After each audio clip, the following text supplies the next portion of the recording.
Hello again and welcome back to another one, and today we have a couple of topics to cover. From one that shows Jim Carrey's journey compared to Eminem's journey, and Damon Wayans made this comparison that sparked some interesting reactions on the internet. And today we also have one that flew under our radar when 2Chainz spoke about the latest collaboration with Eminem on the expanded edition of The Death of Slim Shady. And we got to find out some details about how the collab Carey and Luca came about, and we'll be exploring more on this in a moment. And today we have some updates on Kendrick Lamar and Drake. And in Kendrick's corner, it was a huge milestone for the rapper a few hours ago. Check it out. Kendrick Lamar's GNX is now the #1 best-selling album in 2025 in the United States by total units. And as we've come to expect with anything involving Drake or Kendrick Lamar, this sparked heated debates on social media, as on one end, some still give Drake the credit with takes like "Say thank you, Drake," while on the other end, some believe it is already a classic. Check this out. One of the rare instant classics, in my opinion, short and sweet, paying homage to your land, flexing insane lyrical depth and soul in some tracks, and as a victory lap after claiming the throne that was always his in the first place. He just had to show that side, laughing emojis. And of course, on the other end,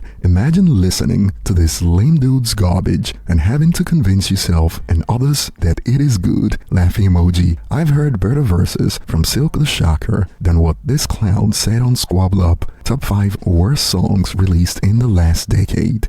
I beg your pardon? I beg your pardon? Who believes that?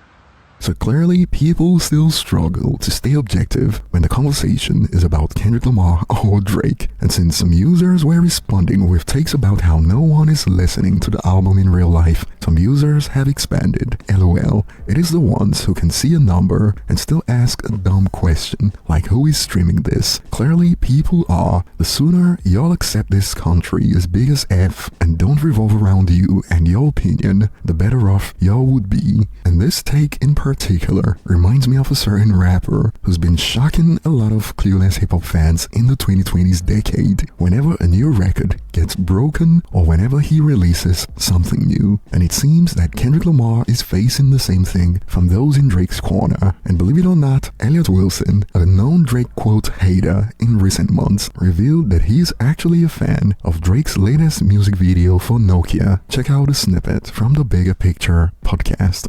Drake though. Did you like the video? Big W? Did you like the video? I did like the video. But again, everybody knows I'm not in the greatest terms with all things Drake, right? No. I am a fan of a gentleman named Theo. I think I've stated before.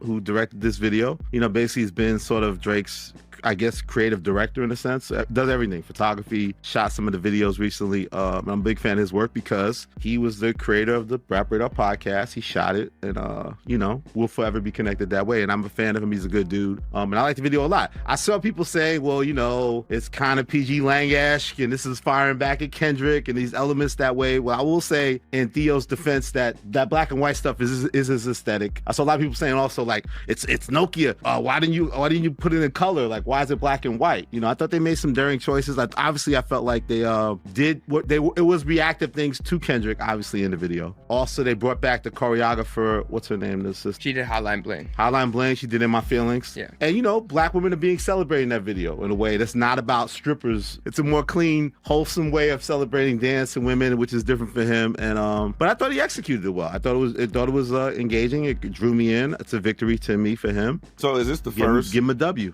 Big W. Is this the first, would you say, right? Because you said he's had nothing but missteps since the back and forth. I think it's probably his biggest win. This is the first correct step since then. That's what you're saying? It's the most correct step, yes. But again, Party can't even get a cameo in the videos. I mean, they're still on the Party album. It's not Party's record. Yeah, they used them for the Party marketing. album. So I said that before. Remember I said like a previous episode of The Bigger Picture. What if that was really Drake's lead single for his album? Imagine how exciting it would be. But it's like, okay, now it's like, it almost feels like he ran his heat checked himself with the Party record to see how's he looking out here, right? And then now I Catch Fire. Okay, this will lead my album now, right? Is that fair to say? It seems like looking back at the Party record, it was kind of of like a heat check, right, for our album. So I think it's kind of a disservice right there. Yeah, I think it's a win for Drake. I still feel like Dot is winning bigger, which is why I coined the phrase. Dot era. I coined the phrase the Dot era. Coined by Elliot Wilson. I still feel like we live in a Dot era, but Drake got a W, clear W. Although some disagree, the video was mid, the song is a fun song, and Drake was dry and boring in the video. Thought it was time to get the party lit, laughing emoji. I was looking for Party Next Door to make a cameo in the video. Drake looked miserable, skull and laughing emojis. And on the other end, we got this. I love that everyone is seeing how much Kendrick Lamar lied during the beef. Even his biggest knob writers are siding with the boy. Nature is healing, laughing emojis. So you could say someone clearly didn't watch the entire segment that made its way to social media to come to this conclusion. And moving on to the next point, we got one that flew under our radar, linked to the expanded edition of The Death of Slim Shady, as we got to hear from 2Chainz a few weeks ago about how Carey and Luca came about. Check it out from Complex. When he was told, I was just listening to Carey and Luca, the song you had with Eminem, I was like, man, you went crazy. And 2Chainz revealed that he actually made the beat and expanded. M did his part, I did my part. M came in and added some crazy drums on his part. But yeah, that was fun. There is only two things a person could say, that is yes or no. And when I asked him to get on it, he said yes. And the rest is history. And it is crazy. I'm so confident. It is like, here go my verse and I'm done. Do you, Mr. Eminem? Because I already know how you get down and still ain't gonna change my verse. And so I'm glad it came out from him too. And 2Chainz expanded on the story behind how the song came about. What happened was I sent it to him and he rapped for a while. And so this is when I was working on Welcome to Cali Groove with Wayne. And so I said, if I put Wayne on this song, it is gonna be about 10 minutes long. So I said, I'll just sit on the song. But they would ask me, when you gonna put this song out? And for me, sometimes I sit on songs too long, just like sometimes I wait to wear clothes. It is just a bad thing with me trying to figure out when is the right time to do something, and I didn't know what project to put it on. I'm trying to say I'm gonna put it on this, and it just made sense for it to just come out because people like you were able to hear it and have your opinion on it. And the fact that it made its way to the expanded edition and not the original version of The Death of Slim Shady sparked reactions like, it sucks that it just had to be on the deluxe again for people to hear it. I really wish it was on the primary release because Chainz snapped yet again, pun intended. Hopefully third time's the charm for a 2Chainz and M song to be on a primary album. And the user added, hope Chainz still put it on Welcome to Cali Groove as like a deluxe with Wayne added. But what are your thoughts on Carey and Luca, and how would you rank it compared to the other songs on the album? Share your thoughts below. And moving on to the next point, we got Damon Wayans compared Jim Carrey's rise to that of Eminem after he linked up with Dr. Dre. And while that happened in the hip-hop space with Eminem, for Jim Carrey it happened in the comedy space. Check out a snippet from Club Shay Shay. I'm looking at some of the people that was on In Living Color. Jim Carrey. Did you know Jim Carrey was going to be that? Yeah, I'm the one that brought Jim to Keenan. So me and Jim used to be in the comedy clubs. Jim Carrey is a master impressionist. He would get standing ovations in a comedy club doing a 20-minute set. Any comedian will tell you that's damn near impossible. There's few and far between that can do that. Jim, I truly knew he was special. It didn't take Keenan long to go, he's the guy. Because they saw every white boy in Hollywood for that role. Right. But the one thing he's given your family and Keenan and yourself your flowers. He says, when Hollywood turned their back on me and didn't believe in me, this black family did. And they gave me a platform. He's our Eminem.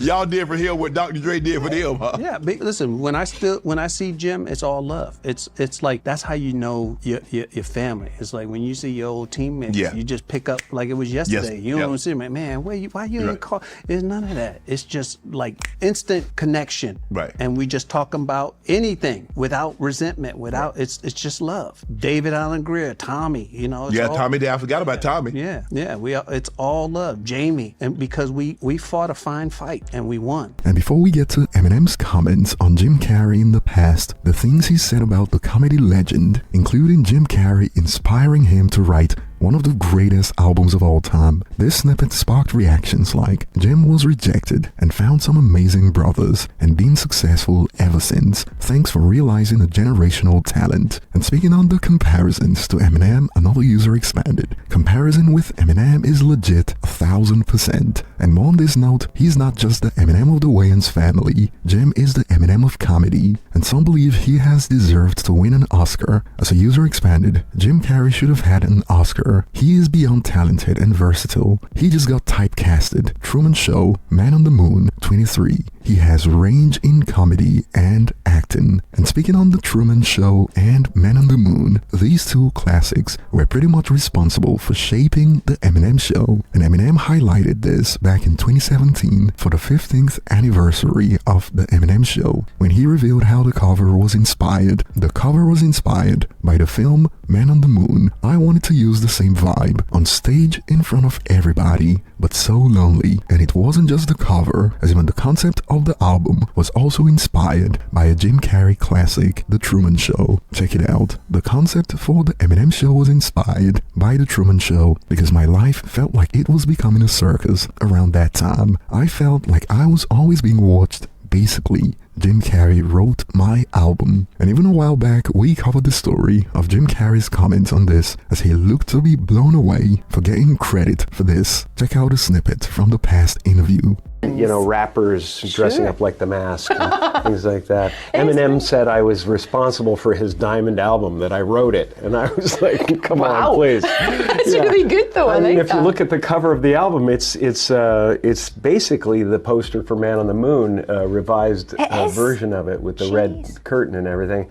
And I was just blown away by that. That's fantastic. Yeah, absolutely. Amazing. And I'll be looking forward to your thoughts in the comment section. What are your thoughts on the comparisons between Jim Carrey's origin story and Eminem's origin story? Share your thoughts below in the comment section. And if you enjoyed this, don't forget to hit the like button and subscribe for more. See you on the next one.